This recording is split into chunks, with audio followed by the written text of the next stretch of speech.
All right, you've probably heard this question 100 times this week, and I think it's coming because we know the game against the Bears is going to be kind of this ugly, nasty weather type game. Now, if you're sitting in Michigan today, you're experiencing sunny here on the west side. We got sunny. It's in the 50s. It's beautiful. But tomorrow, 30s, windy, snowy, and that's exactly what it's going to be against the Chicago Bears. So I'm going to talk about the false claim that Jared Goff had put on him about cold weather games, and I'm going to even give you some stats to back it up. But with that being said, just a couple of things for you. Before you do that, leave a comment. Are you worried about Jared Goff in the cold weather? And then when you're done with the video, leave another one letting me know if I change your mind. But are you worried about it? Are you worried about the Lions going into Chicago with the conditions? We are here to talk about that. So, couple of things with Jared Goff, and I just really wanted to show you something. And this is just nuts. I don't think that Jared Goff's problem is playing in cold weather. He's talked about it a lot. All right. I don't think that's his problem. What you've seen and what we saw last year with Jared Goff is that he actually isn't as good on the road as he is at home. But I'm also going to tell you why that problem could be fixed as well. So first, let me show you some stats. This is compliments of StatMuse, where you can kind of really do some unique things, put in specific sacks that you want.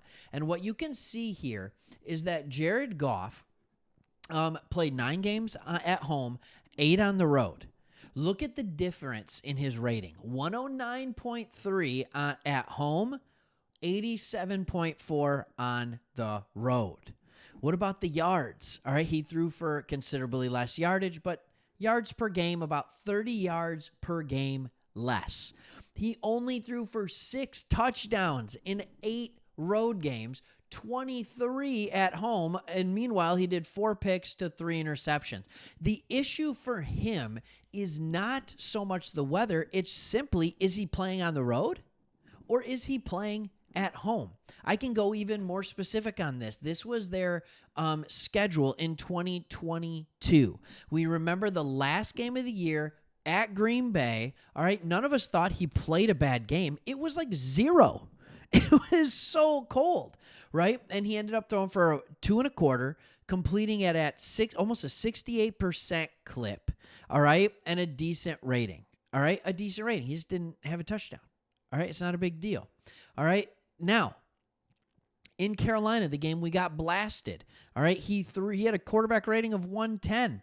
Threw for 355 yards at the Jets in December. Remember that game? It was cold. We won 20-10. He went 252. Like, the cold games weren't his bad games. Against the Giants, he didn't throw the ball that much, only 26 times. Okay, that's because we didn't need to, because we killed them. At Chicago, 236 versus Green Bay. Now, at Dallas, 21 of 26, 230. Nothing different than the cold weather games. At New England in October, the weather was fine. He was terrible. At Minnesota, the weather was fine. It's in a dome. He wasn't that good. Okay? This isn't a cold weather versus warm weather problem. This isn't an elements problem. No game gets worse elements than that game in Green Bay. It was bad. That game in Carolina was bad. I'm not saying he was great against Carolina. That's not what I'm saying. All right, but he had 3 touchdowns and no interceptions. And that game was the worst elements game that he played in. So that's not it. So let's have some hope. Let's go to 2023. So far, he's played 6 games on the road and 6 games at home. In those games, he has thrown for a total difference of 4 yards per game. He has actually thrown for a yard more on the road. His touchdown to interception ratio is better on the road. Isn't that crazy? Now, a lot of that is because of the one game against the Bears, right? Where it was like pick, right? So that was a big part of it. His rating is almost the same. So Jared Goff on the road this year has been better. The Lions have been better on the road this year.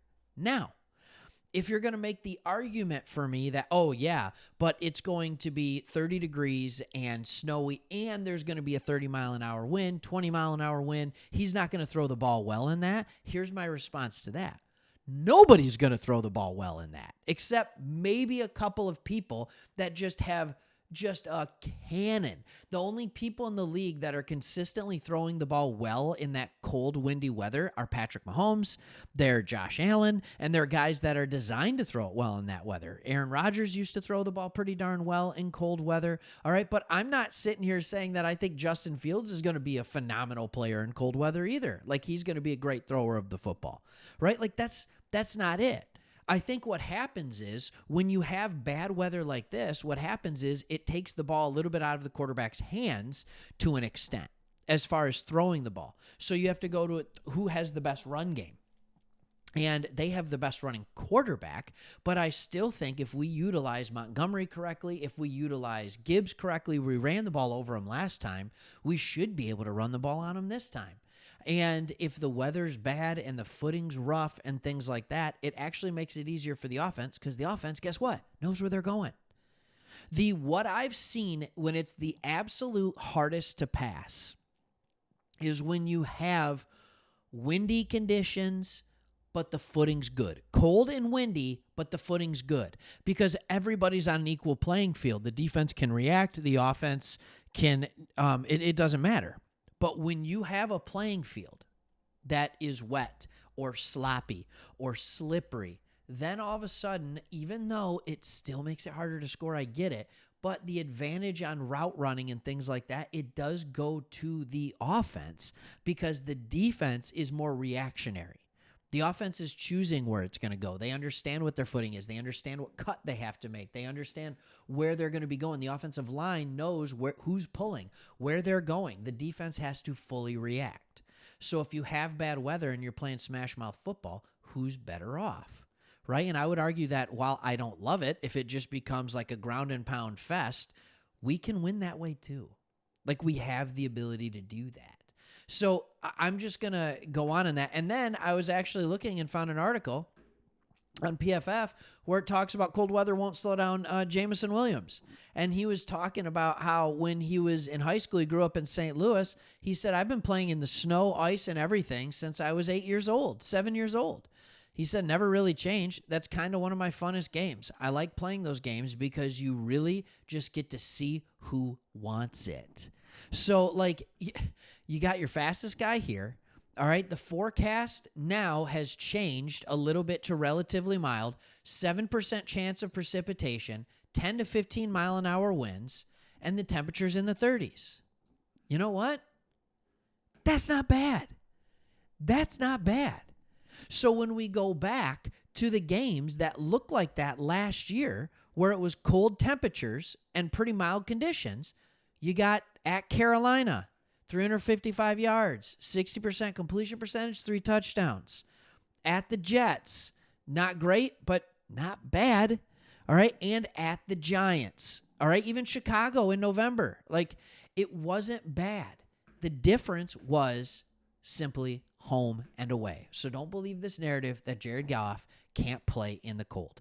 Jared Goff struggles more on the road, but he's remedied a lot of that this year. So let's see what he's got. All right. Thanks for watching. See you on the next one.